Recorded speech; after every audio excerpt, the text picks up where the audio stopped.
nói vậy. Tại thì lớn các bạn. Cái này thấy đặt hay không? Nó sao đây? Sao đây? Sao đây? Đâu còn. Mình sẽ đi cùng ao nhiều. Nói vậy. Ngapa? Dropper. Cái gì? Dạ. Dạ.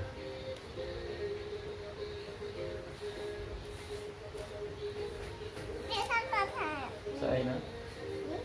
Thật buồn. Khăn cận mỏi mệt mỏi chơi đi cái Rất là nhiều.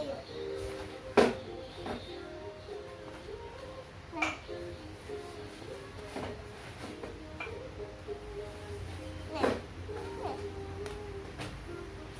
Này. có trọ ấy bốn tật cọ con đẹp đồ wash chào ok cật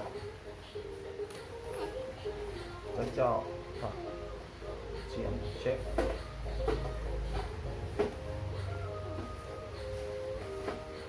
đưa đã không hỏi tụi nó là đưa đã không hỏi này Bây giờ đây hả?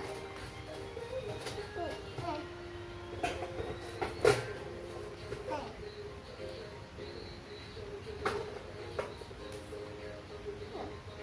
cái đây đi Đâu? tổng trọc ngờ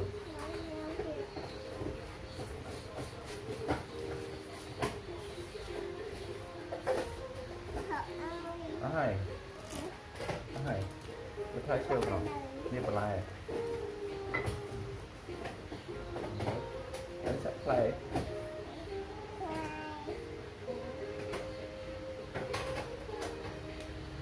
đây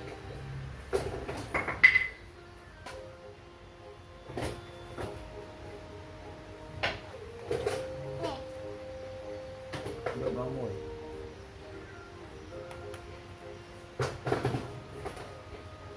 lại xuống sân phải nó không như vậy cái này mình luộc cái này